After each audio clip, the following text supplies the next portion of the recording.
नमस्कार, मैं हूं के उपाध्याय। आप देख रहे हैं जनता टीवी। यूपी की सियासत गर्मा गई है। कल अतीक और अशरफ दोनों माफिया ब्रदर्स का एंड हो गया है।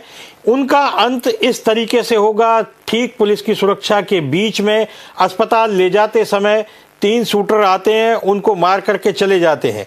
ये तमाम सारे सवाल अब खड़े हो गए हैं इस पर कि क्या पुलिस की सुरक्षा के बीच भी कोई सुरक्षित है या नहीं। समाजवादी पार्टी के अखिलेश यादव ने ट्वीट करने में जरा भी देर नहीं लगाई और उन्होंने प्रदेश की सरकार पर सवाल खड़े करते हुए कहा कि पुलिस सुरक्षा के बीच में यदि किसी की हत्या हो जाती है तो ये पुलिस की सुरक्षा व्यवस्था पर भी सवाल है, सरकार पर भी सवाल है। मायावती, कपिल सिब्बल और तमाम सारे नेताओं ने ऐसे ही ट्वीट किए हैं और सरकार की और पुलिस की व्यवस्था पर सवाल उठाए हैं।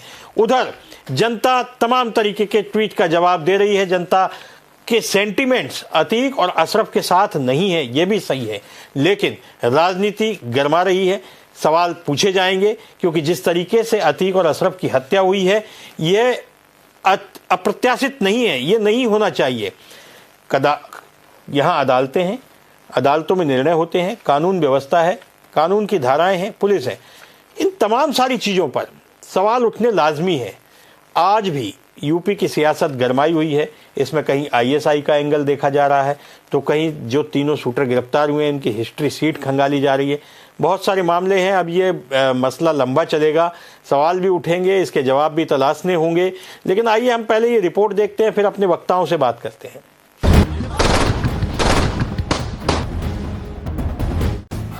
मिट्टी में मिल गया माफिया, खत्म हुआ माफिया अतीक का चैप्टर। चंद सेकंड में माफिया ब्रदर्स का काम तमाम। यूपी के प्रयागराज में हुई सनसनीखेज वारदात ने पूरे देश को सन्न कर दिया।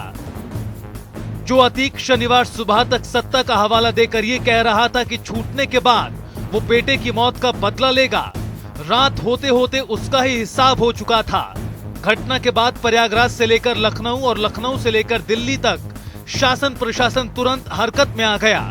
योगी आदित्यनाथ ने तत्काल अपने आवास पर गृह सचिव समेत अधिकारियों की बैठक बुलाई, जिसके बाद 17 पुलिसकर्मियों को सस्पेंड कर दिया गया और साथ ही साथ सोशल मीडिया पर माहौल खराब करने वालों पर भी सख्त कार्रवाई के आदेश दिए गए हैं। इधर मुख्यमंत्री आवास पर बैठक चल रही थी और दूसरी तरफ विपक्ष इसे जंगल राज बता रहा था। सपा प्रमुख अखिलेश यादव ने ट्वीट किया, उत्तर प्रदेश में अपराध की पराकाष्ठा हो गई है और अपराधियों के हौसले बुलंद हैं। जब पुलिस के सुरक्षा घेरे के बीच सरेआम गोलीबारी करके किसी की हत्या की जा सकती है तो आम जनता की सुरक्षा का क्या? इससे जनता के बीच भय का वातावरण बन रहा है। ऐसा लगता है कुछ लोग जानबूझकर ऐसा वातावरण बना रहे हैं। और फिर धीरे धीरे विपक्ष एक स्वर में ही राग अलापने लगा और बहती गंगा में AIMIM चीफ असदुद्दीन ओवैसी ने भी हाथ धो लिए। कोल्ड ब्लडेड मर्डर है और ये लोग प्रोफेशनल हैं और कितना इसमें उत्तर प्रदेश की बीजेपी की सरकार का इसमें रोल है, कितना इसमें ये कौन लोग हैं जो जाकर पुलिस की मौजूदगी में और मीडिया की मौजूदगी में, बल्कि लाइव टेलीकास्ट भी हो रहा था, वो इस तरह का कोल्ड ब्लडेड मर्डर करते हैं। तो ये इसके लिए जरूरी है कि सुप्रीम कोर्ट मॉनिटर्ड इसमें इन्वेस्टिगेशन होनी चाहिए, कमेटी बननी चाहिए। तो वहीं सरकार के सभी नुमाइंदों ने जांच की बात कहकर अपना पल्ला झाड़ लिया। मैं तो पुलिस पुलिस अब रक्षा पुलिस की मतलब सुरक्षा में हमारे उमेश पाल की भी हत्या हुई थी, जिसमें संदीप प्रसाद और भी सिपाही मारे गए थे। और आज पुलिस की रक्षा में अगर इनके हमलावर 3 जो है अतीक की हत्या की, तो जैसा जो रहा हमारी सरकार जीरो टॉलरेंस में तो काम कर रही है।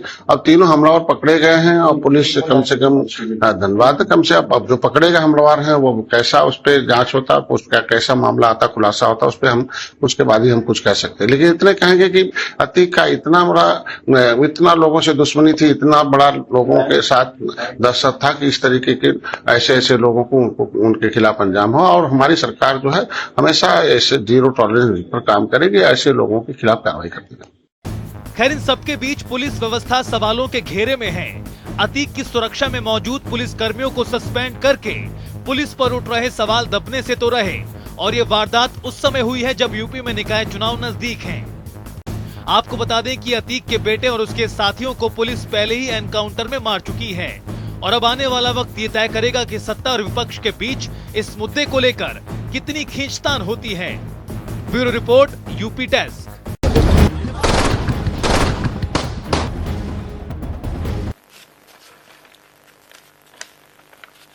हमारे साथ आज जो वक्ता हैं, भारतीय जनता पार्टी के प्रवक्ता हैं दीपक बघेल, कीर्ति निधि पांडे हैं समाजवादी पार्टी के, प्रेम प्रकाश प्रयागराज में आईजी भी रहे हैं और पूर्व आईपीएस हैं, उन्होंने कई बड़े बड़े कारनामे किए हैं, वो हमारे साथ जुड़े हुए हैं।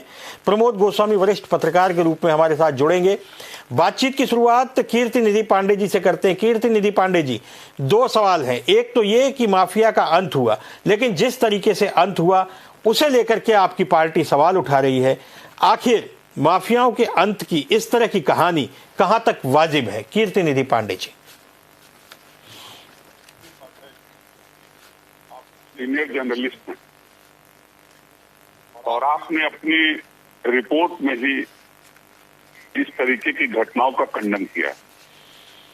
मैं अपनी बात वहीं से शुरू करता हूं कि अतीक अशरफ माफिया थे, इसमें कोई दो राय नहीं।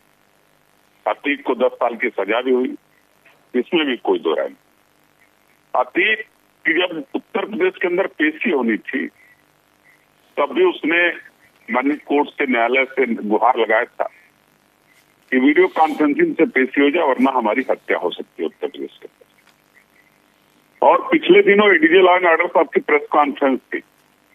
एडीजी लॉ एंड ऑर्डर साहब ने प्रेस कॉन्फ्रेंस के दौरान अपने कहा था कि तमाम इनपुट हमारे पास है, तमाम रिपोर्ट्स आ रही कि अतीक और अशरफ पे हमला हो सकता।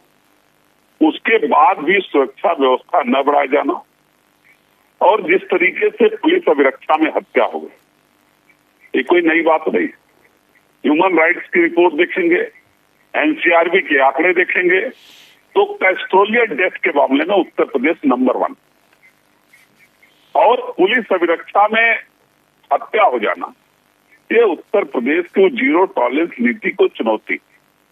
दूसरी बात कि सारे अपराधी उत्तर प्रदेश छोड़ के भाग गए, तो ये अपराधी उत्तर प्रदेश में घूम कैसे रहे थे? अलग अलग जनपद के अपराधी एक साथ कैसे एकत्रित हो गए हत्या करने के लिए अतीक का? और उसके बाद भी जो पिस्टल पूरे भारत में बैन है वो इनके पास कहां से आ गया? ये तमाम रहस्य है। और संयोग अच्छा ही रहा कि वहां मीडिया के साथी मौजूद रहे, जिसको कहते हैं लाइव टेलीकास्ट रिकॉर्डिंग किया उस तमाम घटनाओं का। तो तमाम बिंदुओं पर तमाम जांचें होंगी, तो तमाम चीजें दिखेंगी कि एक आदमी गोली चला रहा, पुलिस उसके पीछे से कमर पकड़ कर उसे खींच रही है, मतलब वो क्या संदेश दे रही है उत्तर प्रदेश की पुलिस? इस तरीके से हमारा सिर्फ स्पष्ट मानना है कि अपराधी है, अपराधी को सजा होनी चाहिए, जिसके लिए संविधान प्रदत्त लोकतंत्र न्यायालय है, न्यायालय के तहत कार्रवाई होनी चाहिए और उसके तहत कार्रवाई हो भी रही। लेकिन इस पूरे घटना की माननीय सुप्रीम कोर्ट या माननीय हाई कोर्ट को संज्ञान लेना चाहिए और संज्ञानित होकर के इसकी न्याय उनके देख रेख में जांच होनी चाहिए, जिससे पूरा रहस्य पर से पर्दा उठ सके। ठीक है पांडे जी। दीपक बघेल जी भी हमारे साथ जुड़े हुए हैं। दीपक बघेल जी भाजपा के प्रवक्ता हैं। दीपक जी, आप कल भी मेरे साथ थे। दीपक जी, आपका स्वागत है। कानून व्यवस्था को लेकर के जिस तरीके से योगी सरकार अपनी वाहवाही ले रही थी और कानून व्यवस्था को लेकर के ये माना जा रहा था कि उत्तर प्रदेश में कानून व्यवस्था का राज है, गुंडे या तो जेल में हैं और बेल कैंसिल करा रहे हैं या उनका एनकाउंटर किया जा रहा है, यहाँ तक तो ठीक था। लेकिन कल अतीक और अशरफ जिस तरीके से मारे गए हैं पुलिस सुरक्षा के बीच में, ठीक पुलिस के सामने एक व्यक्ति आता है और अतीक का भेजा उड़ा देता है। उसके बाद उसके भाई अशरफ पर गोलियां चलाई जाती हैं और उन दोनों का अंत हो जाता है। वो कैसे थे, दुर्दांत थे, आतंकी थे, जो भी थे, उनका कोर्ट में केस चल रहा था, ट्रायल चल रहा था। लेकिन इस तरह से पुलिस अभिरक्षा में यदि गोली चलेगी, इस तरह से रिवेंज लिए जाएंगे, या जैसा कि कहानी बताई जा रही है कि माफिया बनने के लिए उन्होंने ऐसा किया, तो क्या आपको लगता है कि जो हुआ वो सही हुआ? सवाल इसलिए भी उठता है क्योंकि स्वतंत्र देव सिंह ने तत्काल ट्वीट करके कहा कि अपने कर्मों का फल इसी जन्म में भोगना पड़ता है। धन्यवाद उपाध्याय जी। देखिए, दीपक बघेल एक सेकंड, मेरी साउंड इको कर रही है। निश्चित तौर पर घटना बेहद संवेदनशील है और ऐसा नहीं होना चाहिए था। उत्तर प्रदेश की सरकार संविधान में, भारत के संविधान में और कानून व्यवस्था में पूर्ण रूप से विश्वास रखती है और उसी के प्रक्रिया में हम उनको कार्रवाई करना चाह रहे थे। परंतु देखिए, जिस प्रकार की घटना हुई उसका पूरा लाइव कवरेज है, पूरे वीडियोज है कि किस प्रकार से वहां पर वो अपराधी आते हैं, पुलिस की अभिरक्षा के अंदर अतीक को गोली मारते हैं। परंतु आप देखिए कि पुलिस ने भी जवाबी कार्रवाई की, तुरंत ऐसे तीनों अपराधियों को जिन्होंने उन पर शूट आउट करने का काम किया उनको पकड़ने का भी काम किया। और पुलिस ने अगर वहां पर तुरंत गोली अगर उनके खिलाफ चलाती तो वहां पे देखिए कई मीडिया के बंधु थे और आपको भी जानकारी होगी कि लगातार जो मीडिया के बंधु हैं उनकी कभी चेकिंग या जांच इस प्रकार की नहीं होती और वो लगातार सवाल पूछने के लिए स्वतंत्र हैं। तो उसी की कार्रवाई थी। बाकी स्पष्ट रूप से सबके सामने सारी चीजें हैं। अतीक भी कोई बहुत बड़ा अच्छा आदमी नहीं था, वो भी एक बहुत बड़ा अपराधी था। उसके ऊपर दीपक जी, ठीक, मैं समझ गया दीपक जी। नहीं, वो बिल्कुल अपराधी था, लेकिन उसकी हत्या इस तरीके से सरेआम सड़क पर कोई भी कर देगा ये नहीं है ना। पुलिस की गोली से यदि वो मारा जाता तो हो सकता है कि सवाल कम उठते, लेकिन पुलिस अभिरक्षा में, पुलिस के बीच में उनके ऊपर गोली चलाई गई है और वो पुलिस की कस्टडी में न्यायालय ने सौंपा था, वो न्यायालय की अमानत थी। और दूसरी बात दीपक जी ये भी है कि पुलिस, हमारी पुलिस, यूपी पुलिस जैसा दावा करती है एनकाउंटर में एक्सपर्ट है और वो 3 लोग आते हैं, वो मारते हैं, पुलिस अपने हथियारों पर हाथ भी नहीं लगाती है, वो सरेंडर भी कर देते हैं और चुपचाप चले भी जाते हैं। सवाल तो उठेंगे ना दीपक जी, सवालों के जवाब तो देने पड़ेंगे। हो सकता है जनता गदगद होगी, लेकिन देश में संविधान और कानून भी तो कोई चीज है। निश्चित ही उपाध्याय जी, देखिए सवाल आपके वाजिब हैं और प्रश्न चिन्ह उठना स्वाभाविक है। परंतु देखिए वहां पर जो परिस्थिति देखिए वो बहुत ही पलवर में हुआ, सेकंडों का मामला था। उसमें तुरंत वो आके हमला करते हैं पुलिस अभिरक्षा के बीच में। उसके बाद तुरंत पुलिस उन पर कार्रवाई भी करती है, उन्हें पकड़ने का काम भी करती है। परंतु आप देखिए, अगर पुलिस जवाबी कार्रवाई करती और वहां पर गोली चलाती तो जाहिर सी बात है कि वहां पर कई सारे मीडिया के पत्रकार बंधु थे और आम जन जो लोग थे उनको भी हानि होती और उस हानि से बचने के लिए लगातार उन्हें पकड़ने का प्रयास किया और तुरंत पकड़ भी लिया गया। ऐसा नहीं कि उन्हें भागने का मौका मिला। देखिए, कोई भी अपराधी होता है वो भागने का प्रयास करता है। अगर पुलिस इतनी चुस्त दुरुस्त ना होती तो वहां से वो निश्चित तौर पर ये अपराधी भाग भी जाते। ये पेशेवर अपराधी थे। देखिए, जिस प्रकार से उन्होंने घटना को अंजाम दिया ये स्पष्ट रूप से था कि वो पेशेवर अपराधी थे। इसमें कोई लेस मात्र भी कोई चिंता करने वाली बात नहीं है। परंतु देखिए, हम लगातार उनको भी पकड़ने का काम कर रहे हैं और जो भी अपराधी हैं उन पर भी कार्रवाई करने का काम करेंगे। ऐसा नहीं कि इनको बख्शा जाएगा और संवैधानिक रूप से जो कानून के मुताबिक जो कार्रवाई होगी वो उन पर की जाएगी। ठीक है। प्रेम प्रकाश जी, क्या प्रेम प्रकाश जी मुझे सुन पा रहे हैं आप?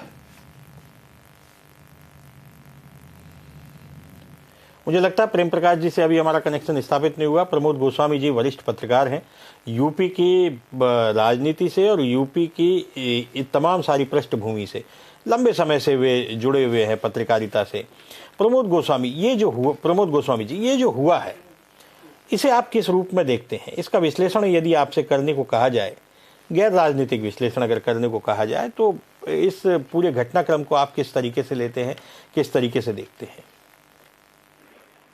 उपाध्याय जी, ये मतलब मैं समझता हूँ कि प्रदेश के आपराधिक इतिहास में सबसे ज्यादा भयानक घटना मैं मानता हूँ इसको। जो मैं जहाँ तक मैंने पिछले 40 वर्षों में बहुत से घटनाओं को कवर भी किया है और नजदीक से देखा भी है।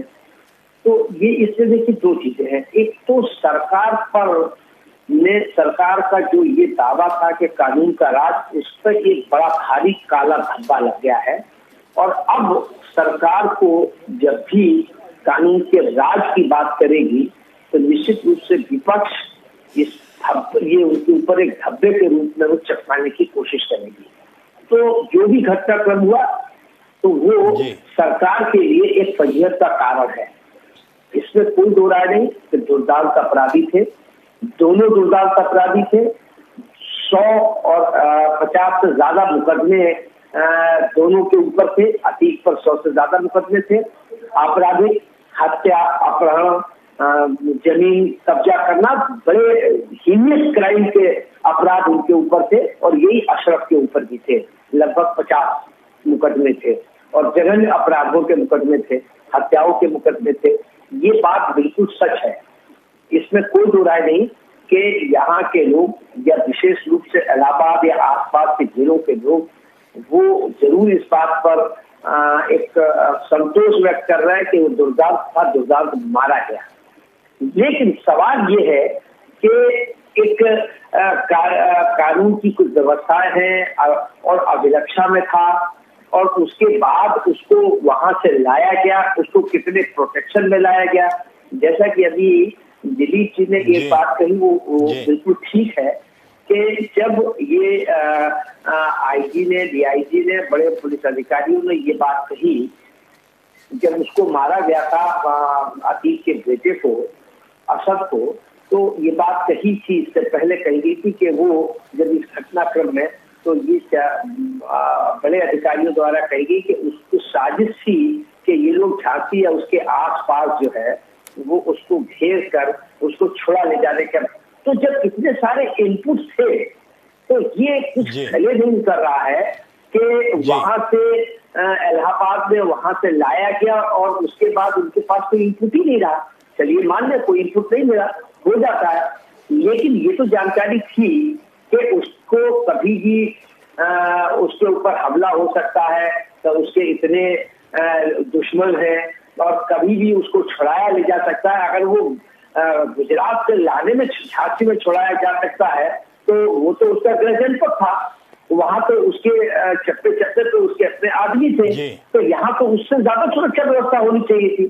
तीसरी बात जो एक सवालिया निशान लिए हुए है, अभी जैसा कि बघेल दीपक जी ने ये बात कही कि उन्होंने पकड़ लिया, जो अगर विजुअल देखें तो उसमें जो पकड़ लिया है, अब अभी प्रेम प्रकाश जी, मैं खाली एक प्रेम प्रकाश जी का उदाहरण दे दूं, हजरतगंज में सपा का शायद प्रदर्शन हुआ था, सपा का था या प्रदर्शन था, तो उसमें ये वहां लोग 144 तोड़ने की कोशिश कर रहे थे, तो इन्होंने मतलब बूटों से उसको मतलब रौंद दिया था। क्या इतनी बड़ी घटना हो गई और वहां पर किसी ने डंडा भी फटकारने की कोशिश नहीं करी। और जहां तक इसकी बात है, ये बात कही जा रही है कि वहां मीडिया के कर्मी के लोग से वहां गोली मारी जा सकती थी, या गोली अगर मारते तो उसमें कोई मीडिया कर्मी उसमें चपेट में आ सकता था। तो उसमें देखें वो जो धड़ाधड़ फायर कर रहा है, अगर विजुअल्स को देखें, वो मीडिया से इतने डिस्टेंस पर है कि अगर वो चाहते तो उसके पैर में गोली मार सकते थे। तो वो मतलब एक अनावश्यक एक संदेह है। मैं पुलिस पर या पुलिस की कार्यप्रणाली पर कई तरह के सवाल है, कई तरह के सवाल है। हाँ, बिल्कुल। तो ये जो सवालिया निशान लगे हुए हैं, इनको खाली हम अपने बयान से या अपनी बात पक्ष रखने से उसको साबित नहीं कर सकते हैं। निश्चित रूप से ये बड़ी घटना है। और अच्छा, फिर आप ये देखिए उपाध्याय जी कि ठीक है जी हालांकि सरकार ने 17 लोगों को सस्पेंड भी कर दिया है। शायद 17 लोगों को अभी सस्पेंड किया नहीं है, ये इसमें पुलिस के अधिकारी कह रहे हैं अभी सस्पेंड किया नहीं है, और कई खबरें ये भी चल रही हैं कि सस्पेंड कर दिया गया। बहरहाल कीर्ति निधि पांडे जी, एक सवाल आपसे भी ये बनता है कि अतीक अहमद को अतीक अहमद बनाने में समाजवादी पार्टी का बड़ा योगदान रहा। जब उसने राजू पाल की हत्या की थी अशरफ के चुनाव हारने पर, और उसके बाद में किस तरीके से उन्हें राजनीतिक संरक्षण मिला ये हर कोई जानता है। समाजवादी पार्टी में वो पला बढ़ा और एक तरह से उसका जो राजनीतिक संरक्षण है उसे मिला। तो इसके लिए कहीं ना कहीं समाजवादी पार्टी भी दोषी है कि अतीक जैसे लोगों को समाजवादी पार्टी की को ऐसी क्या जरूरत थी कि उनको इतना संरक्षण देना, उनको आगे बढ़ाना, और विधायक होते हुए भी वो जो है उसके ऊपर कोई कार्रवाई नहीं होती थी क्योंकि उसके पास राजनीतिक संरक्षण था। कीर्ति निधि पांडे जी, सवाल तो आपसे भी ये पूछा जाएगा। पूछना भी चाहिए, इसमें कोई दो राय नहीं, लेकिन इलाहाबाद की जनता ने उन्हें निर्दल विधायक बनाया था। कई बार इलाहाबाद के लोगों ने निर्दल विधायक बनाया था जी। और अगर मुकदमे दर्ज नहीं होते तो 101 मुकदमे अतीक के ऊपर दर्ज कर हुए। क्या सब योगी जी की सरकार बनने के बाद दर्ज हुए? 2017 के बाद सारे मुकदमे दर्ज किए गए योगी जी की सरकार बनने के बाद। मुकदमे लगातार दर्ज होते रहे, संविधान और न्याय की व्यवस्था है, न्यायपालिका उस पर फैसला करती है, यही व्यवस्था अपने यहाँ। और आपको सवाल एक और पूछना चाहिए कि 2018 के पूर्व चुनाव में जी रिटर्निंग ऑफिसर 2 बजे के बाद तक किसका इंतजार कर रहा था पर्चा दाखिला? अतीक अहमद के पर्चे दाखिले का इंतजार हो रहा था कि उनका पर्चा कब आएगा। कौन से सरकार के लोग शामिल थे उसका पर्चा दाखिला कराने में? जेल। एक आरोप तो ये भी लगा अतीक के परिवार की तरफ से कि 5 करोड़ रुपया नंदी ने लिया उत्तर प्रदेश सरकार के मंत्री ने। क्या कभी सरकार ने इस पर अपना पक्ष रखा? एक तस्वीर तो आज भी जारी हुई है भारत सरकार के केंद्रीय मंत्री के साथ लवलेश तिवारी की। क्या उस पर कोई सफाई आई? उनके कार्यक्रम में, भारतीय जनता पार्टी के कार्यक्रम में वो है एक हत्यारा। और एनसीआरबी के आंकड़े देखेंगे तो केवल अतीक नहीं, मैं तो चुनौती दे रहा हूं कि एनसीआरबी के आंकड़े हैं, इलेक्शन कमीशन की वेबसाइट पे सब डिटेल है। ठीक है सर, आप सबकी डिटेल निकाल लीजिए ना, सभी पार्टियों का, और कभी उस पर बहस कराइए कि ठीक है अपराधी कहाँ। ठीक है पांडे जी, हम अब आपके जो सवाल है उन पर हमारे साथ प्रेम प्रकाश जी जुड़ गए हैं। पूर्व आईजी हैं, बड़े आईपीएस अफसर रहे हैं और उन्होंने कई बड़े बड़े महत्वपूर्ण जो है केस का खुलासा भी किया है। प्रेम प्रकाश जी, आप थोड़ा लंबे वक्त से जुड़े, 2-3 सवाल आपसे हैं। जैसा कीर्ति निधि पांडे जी कह रहे हैं कि वो निर्दलीय विधायक लड़ा, फिर 2018 में उसका रिटर्निंग ऑफिसर इंतजार करता रहा। अतीक अहमद जैसे लोग कैसे पलते बढ़ते हैं, कैसे वो राजनीतिक संरक्षण पाते हैं और कैसे वो इस मुकाम तक पहुंच जाते हैं? ये तो एक थ्योरी हो गई, सवाल हो गया, वो सभी से पूछा गया। दूसरा सवाल ये है कि शनिवार को जो घटना हुई है, रात को 40 सेकंड के अंदर 18 राउंड गोलियां चलती हैं, अतीक अहमद का भेजा उड़ा दिया जाता है, अशरफ के ऊपर दनादन गोलियां दागी जाती हैं और पुलिस की सुरक्षा के बीच में वो ढेर हो जाता है। तो क्या पुलिस पर सवाल उठने चाहिए? क्या पुलिस की ट्रेनिंग इस तरह की नहीं है कि इस तरह के मामलों से कैसे निपटा जाए? और क्या जानबूझकर सुरक्षा में कोताही बरती गई थी? क्योंकि अभी तक वो वज्र वाहन में ले जाया जा रहा था, बड़ी कड़ी सुरक्षा व्यवस्था थी, और कल जो है वो पैदल ही, ऐसे ही जैसे टहलाने ले जाते हैं, उनको ले जाया जा रहा था। मीडिया भी नॉर्मल तरीके से उसका बातचीत कर ही रही थी, अतीक जवाब दे रहे थे, तब तक उनका भेजा उड़ा दिया गया। क्या आप एक पुलिस अफसर होने के नाते क्या सोचते हैं कि आखिर क्या इसके पीछे हो सकता है? मोटिव क्या है?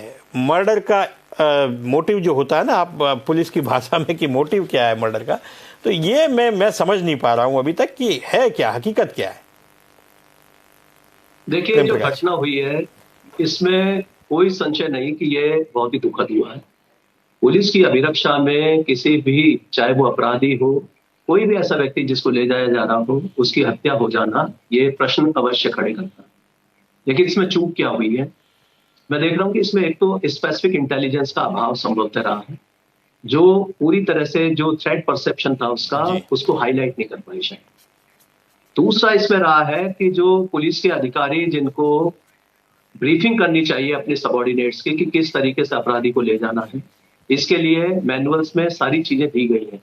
स्टैंडर्ड ऑपरेटिंग प्रोसीजर है पुलिस का कि किस प्रकार से उसको ले जाया जाएगा। और ये बात स्पष्ट है कि बीच में किसी से मीडिया से बातचीत कराना, वहां पर अपनी सब आईडी लेकर उसमें लगे हैं बातचीत करने में, ये कतई भी ये परमिट नहीं किया जाता। पता नहीं ये कैसे जो वहां तक पहुंचे लोग। इसी के आड़ में आपने देखा होगा कि ये मीडिया के जो वेश में ही लोग पहुंचे हैं, जो कि मुझे बताया गया है। और जो रिएक्शन टाइम है, बिल्कुल पत्रकार बन के ही गए थे वो, रिएक्शन बड़ी तेजी से किया पुलिस ने, लेकिन वो इतना कम समय था कि जब वो वहां पर पहुंचे, पहले वो मीडिया कर्मी ही समझते रहे लोग, और लेकिन इससे पहले कि कोई रिएक्ट कर पाता उसने फायर कर दिया। फायर करते ही जो सबसे पहली गोली लगी है अशरफ को लगी है, सबसे पहली गोली अतीक को लगी है।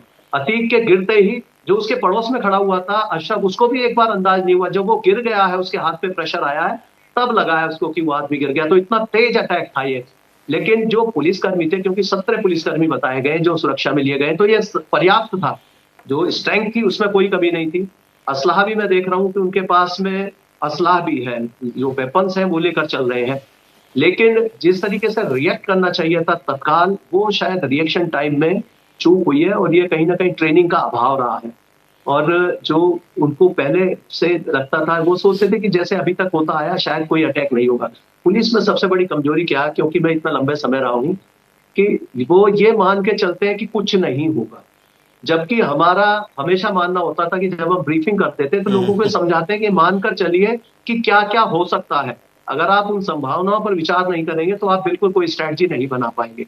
तो ये कहीं ना कहीं देखिए, मैं कहूंगा कि इसमें ये पुलिस के लिए एक बहुत बड़ा बदनामी का कारण बना है, और इसमें जो चूक है उसको तो एक्सेप्ट करना पड़ेगा। आगे क्या सुधार किया जा सकता है इसके बारे में जरूर स्टेप्स लेने चाहिए कि इसका जो स्टैंडर्ड प्रोटोकॉल है उसका पालन किया जाए, किसी को भी नजदीक किसी के ना आने दिया जाए। जब किसी भी प्रोटेक्टी को या कोई पुलिस। प्रेम प्रकाश जी, चूंकि आप प्रयागराज में भी रहे हैं तो आपसे मेरे दो सवाल और हैं। एक सवाल तो ये भी है कि अभी कई तरह की थ्योरी चल रही है।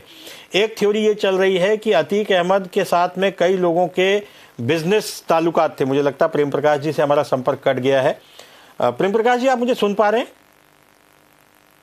नहीं, प्रेम प्रकाश जी से हमारा संपर्क कट गया।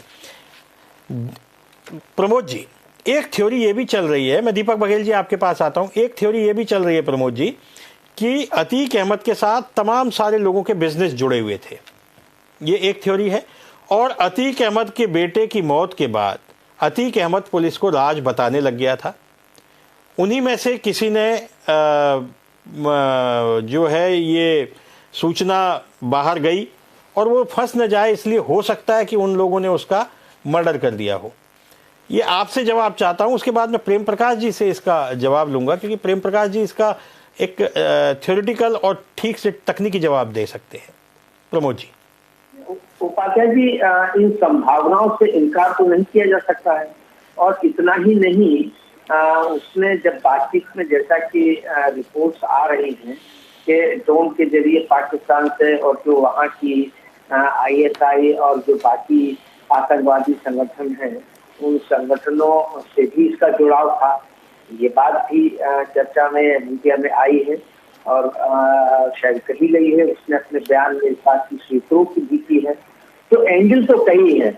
निश्चित रूप से वो बड़ा अपराधी था। उसने कई लोगों की हत्याएं की, बहुत से लोगों को उसने रैंसम, लूट, ये वो सब अपहरण वगैरह, ये के प्रेम प्रकाश जी रहे उस पर और ज्यादा बेहतर प्रकाश डाल देंगे। तो वो ये इस संभावना से तो इनकार नहीं किया जा सकता है कि कोई उसका दुश्मन रहा हो और उसने या उस गिरोह ने ये काम कराया हो। ये भी एक संभावना हो सकती है। तीसरा पक्ष एक ये भी है, चर्चा में आया कि उसने कई प्रभावशाली सफेद पूछ लोगों, ठेकेदारों और राजनेताओं के भी उसने नाम लिए, तो ये भी हो सकता है। लेकिन एक बात फिर मस्तिष्क को घुमा देती है, ये समझ में के परे हो जाती है कि एक बांका का है, एक कासगंज का है, एक हमीरपुर का है।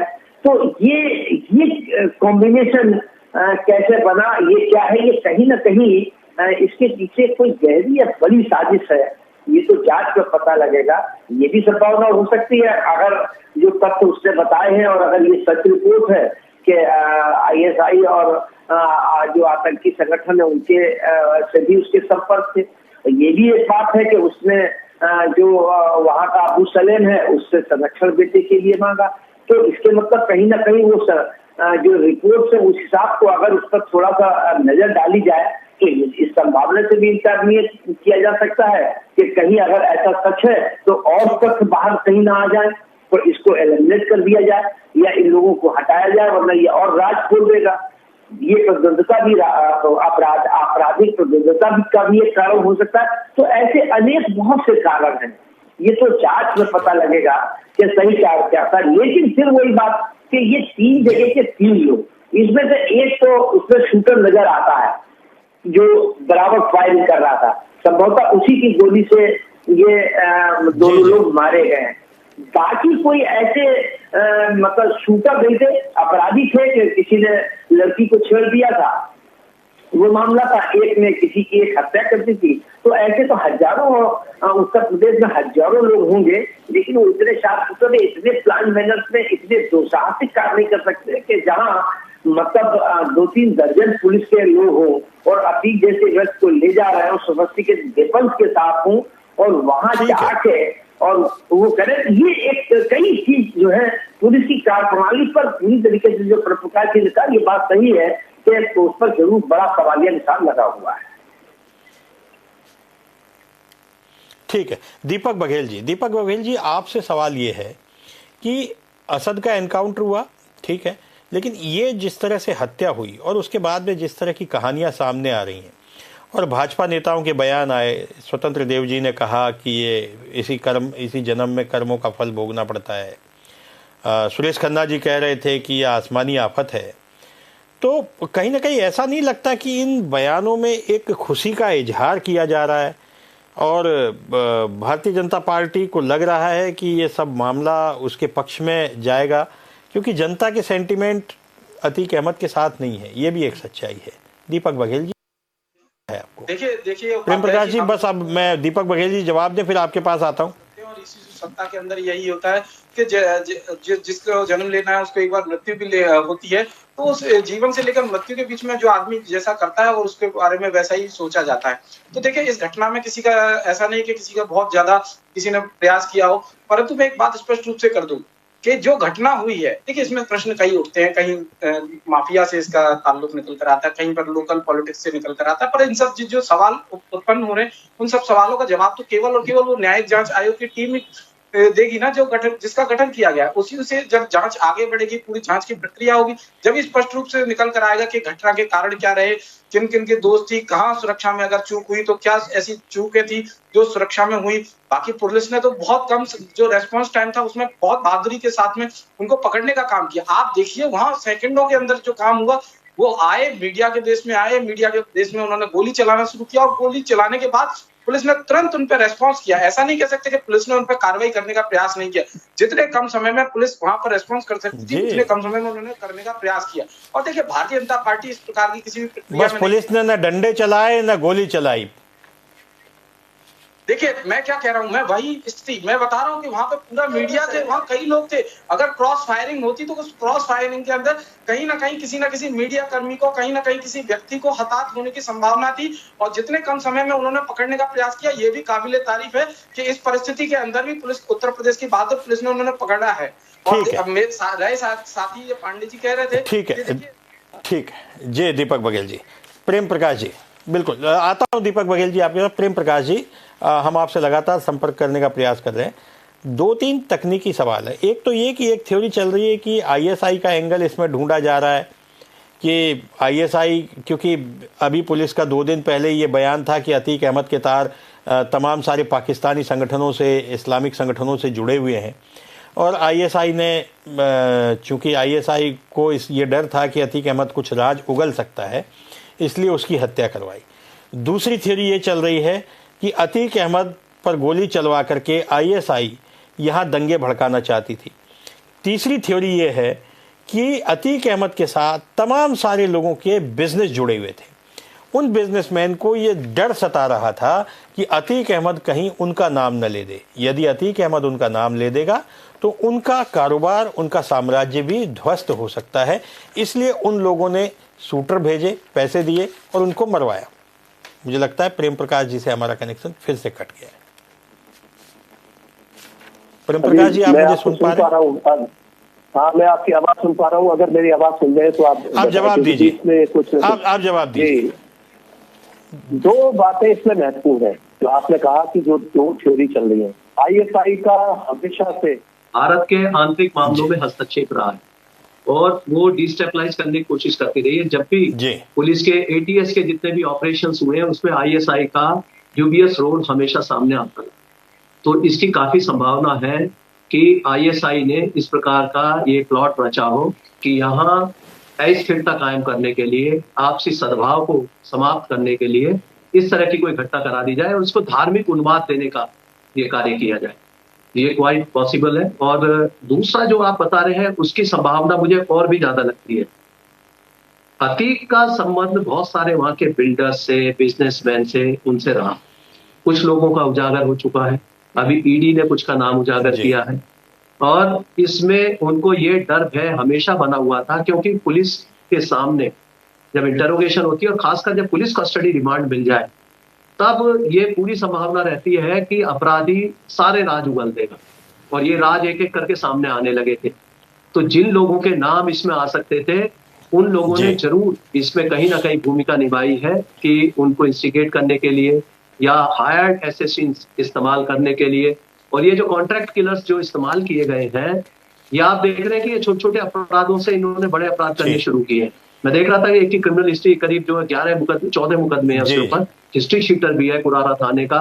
और उसके बाद में वो जहां जहां जेल में रहा है वहां भी उसके संपर्क रहे होंगे। अभी कुछ नाम आ रहे थे, जैसे सुंदर भाटी गैंग से इनके संबंध बताए जा रहे थे। उसके साथ ही जो दूसरा अपराधी है उसके पोक्सो के अपराध, साधारण मारपीट के अपराध, इस तरह के अपराध उसमें पंजीकृत है। तीसरा जो पानीपत में रहता था, वो रहने वाला जरूर कासगंज का है लेकिन पानीपत में रहता था, वहां भी उसके ऊपर एक अपराध पंजीकृत है जो जानकारी में आया अभी, और उसकी आपराधिक इतिहास खंगाला जा रहा है। तो ये सब ऐसे हैं जो क्रिमिनल नेचर के हैं, जेल में रहे हैं, जेल में इनके कॉन्टेक्ट विभिन्न क्रिमिनल से रहे होंगे और कहीं ना कहीं से इनको बुनाया गया है, इनको तैयार किया गया है। तो ये निश्चित रूप से संकेत देती है किसी कॉन्स्पिरेसी की तरफ। लेकिन जो पुलिस का जो व्यवस्था है, देखिए वो साधारणतया ऐसे मामलों में जो पुलिस एहतियात लेती है वो ले रही थी, देखती हुई नजर आ रही है। वो जैसे अपराधी को ला रहे हैं साथ में, आपने देखा होगा कि अतीक इशारा कर रहा है किसी की तरफ बुलाने के लिए।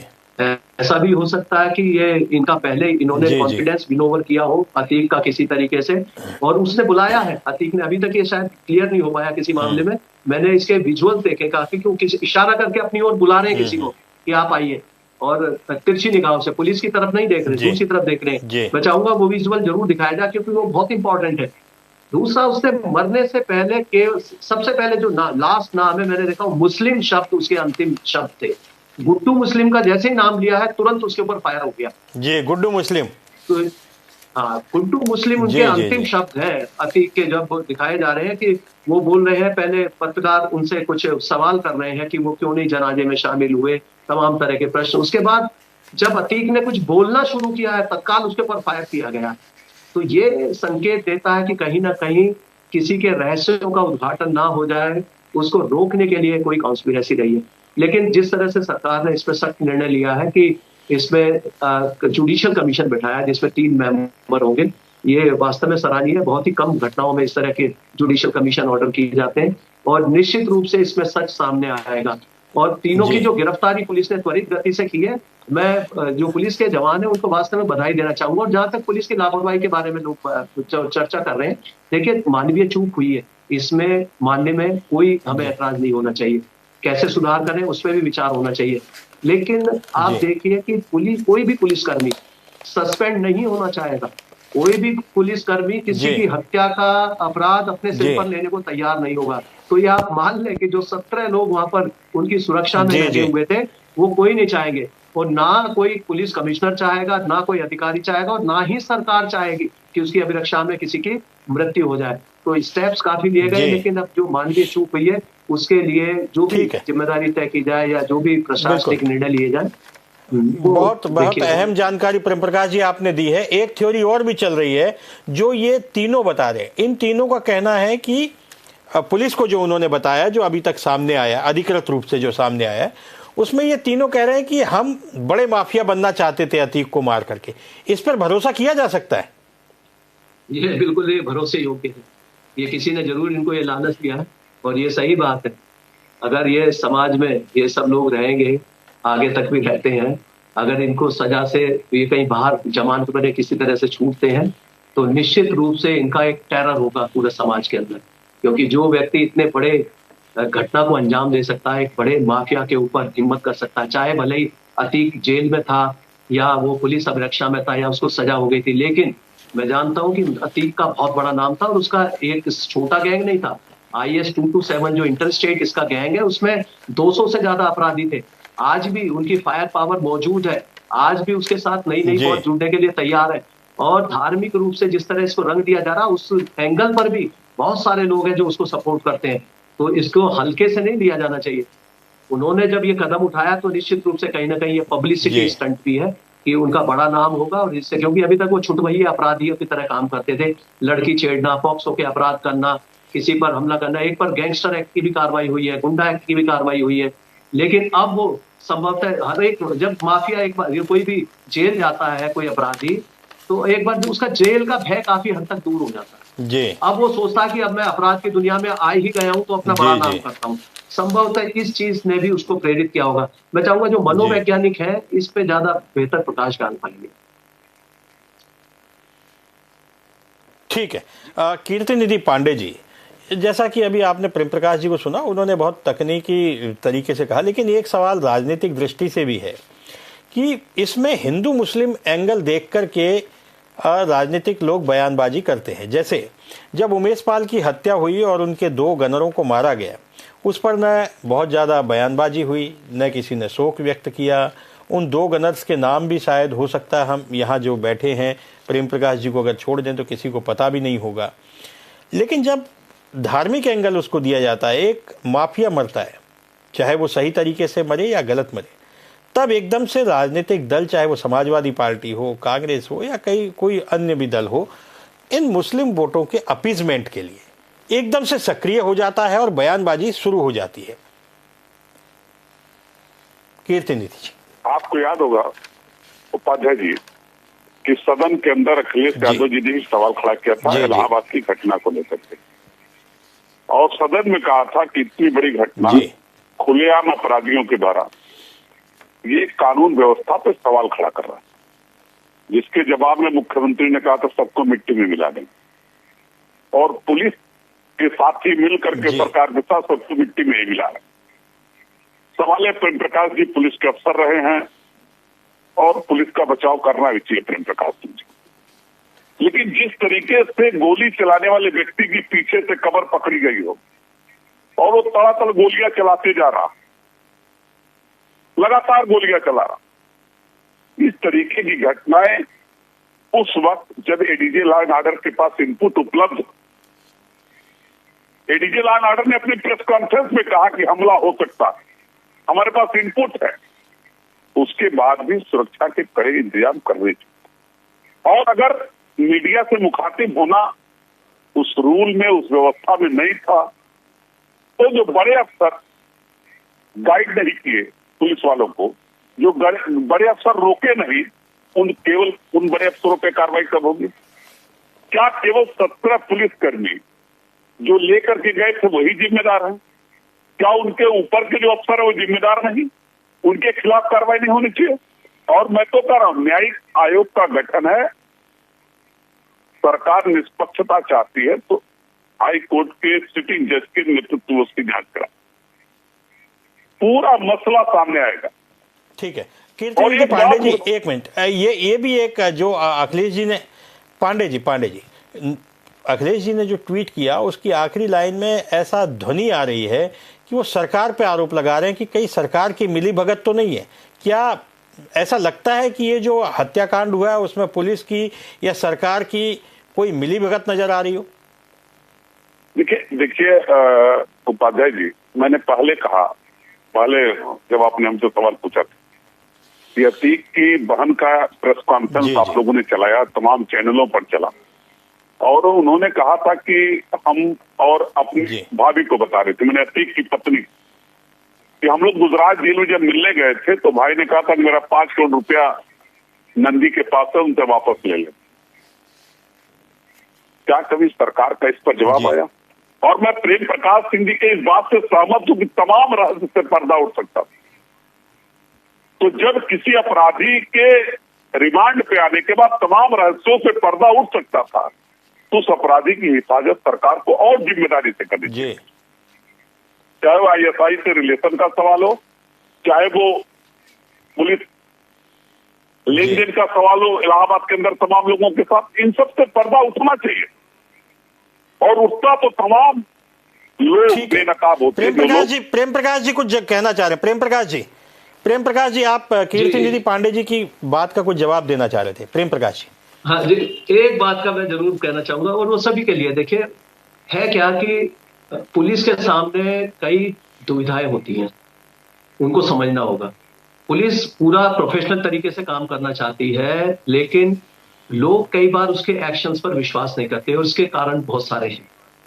अभी जो मामला था, कई लोग ये प्रश्न उठा रहे हैं कि भाई फायरिंग क्यों नहीं की? पुलिस ने मार क्यों नहीं दिया, उसको फायरिंग क्यों करनी दी।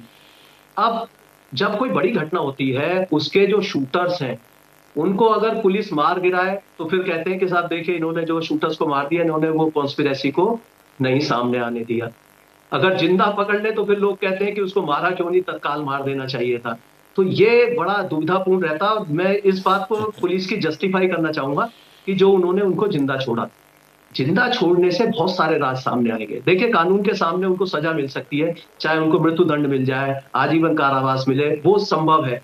लेकिन एक बार अगर सबूत ही, जो कि बहुत ही अहम सबूत था, अगर उसी को नष्ट कर दिया जाता तो शायद ये पुलिस की बहुत बड़ी चूक कहलाती और पुलिस को इसमें बहुत ज्यादा ट्रोल किया जाता। तो ये मेरा सबमिशन है कि इस बात को समझने की जरूर कोशिश करनी चाहिए। प्रेम प्रकाश जी, बिल्कुल मैं भी आपकी बात से काफी हद तक सहमत हूं। लेकिन जब असद का एनकाउंटर होता है तो क्या असद को पुलिस गिरफ्तार नहीं कर सकती थी, क्योंकि जिस तरीके से घेराबंदी की गई थी, और क्या पुलिस उन 2 लोगों को जिंदा नहीं पकड़ सकती थी? ये भी एक सवाल तो है ना। अब असद का देखिए, असद के एनकाउंटर से इसकी तुलना नहीं की जा सकती।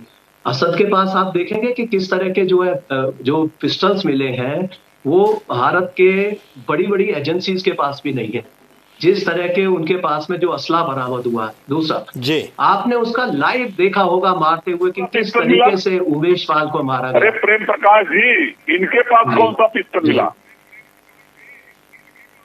इनके पास भी जो है, नहीं इनके पास भी मिला, लेकिन जो उनके हथियार है वो निश्चित रूप से। अच्छा देखिए, इनका जहां तक क्रिमिनल हिस्ट्री का आप देखेंगे ना, दोनों के गलत तरीके से जस्टिफाई करेंगे। नहीं, लेकिन पुलिस को जस्टिफाई जवाब दे रहे हैं पांडे जी, उनके सुन तो लें। प्रेम प्रकाश जी बहुत तकनीकी गैर राजनीतिक जवाब दे रहे हैं। हाँ, मैं पुलिस के बारे में देखिए ये जरूर बताऊंगा कि क्या क्या व्यथाएं रहती हैं। देखिए पॉलिटिकल सिस्टम अलग है, आप जो है पॉलिटिकल जो भी स्टैंड है, एक पॉलिटिकल पार्टी दूसरी पॉलिटिकल पार्टी की जो स्टैंड को उसको खारिज भी करेगी, कुछ का विरोध करेगी या कुछ को सपोर्ट करेगी, तो वो देखिए वो अलग चीज है। मैं बिल्कुल एक तरह से आपको जो टेक्निकल ईमानदारी से चीजें बता रहा हूँ कि पुलिस के सामने ये बहुत बड़ी दुविधा रहती है कि क्रिमिनल को तुरंत मार दिया जाए या उसको जो है रखा जाए, उससे पूछताछ की जाए। बात जहां तक असद की और ये एनकाउंटर में जो गुलाम की बात आई है, उसमें आपने देखा होगा कि जो असले जिस तरह के इस्तेमाल किए जा रहे हैं, और उससे पहले उनका जो पूर्व इतिहास है, उन पर 5-5 लाख का इनाम हो चुका था।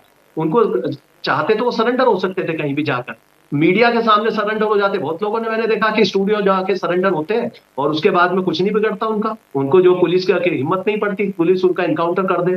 तो बहुत सारे रास्ते उनके सामने उपलब्ध थे, लेकिन उन्होंने कोई रास्ता नहीं अपनाया। उन्होंने रास्ता अपनाया पुलिस के ऊपर फायर खोलने का।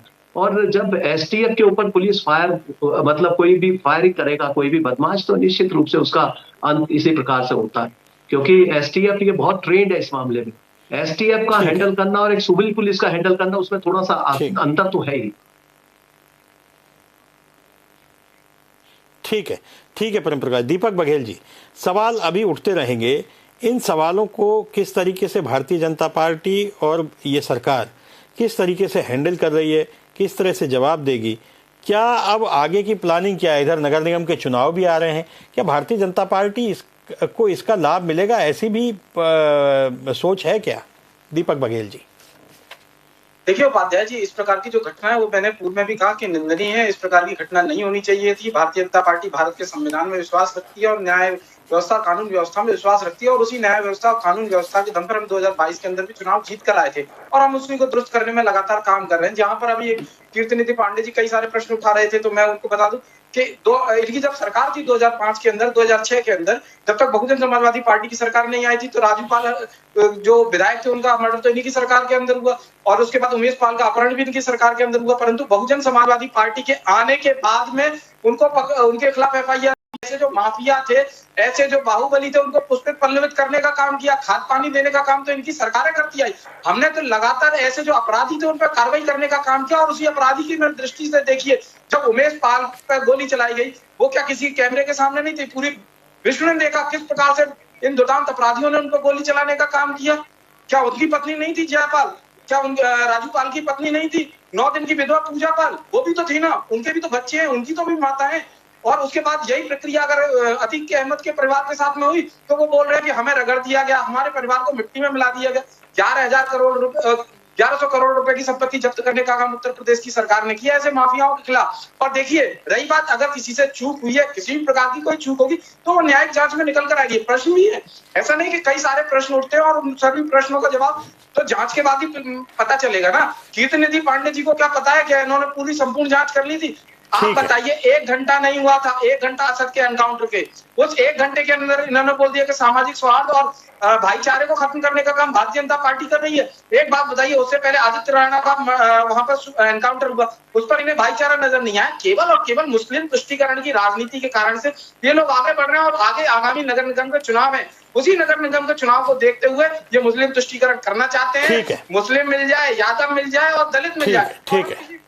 ठीक है दीपक जी, समय कम है, प्रमोद गोस्वामी जी से सवाल ले लेते हैं। प्रमोद जी, ये बहुत सारी बातें दीपक बघेल जी ने भी कहा, प्रेम प्रकाश जी को भी आपने सुना और कीर्तिनिधि पांडे जी भी तकनीकी बात कर रहे थे।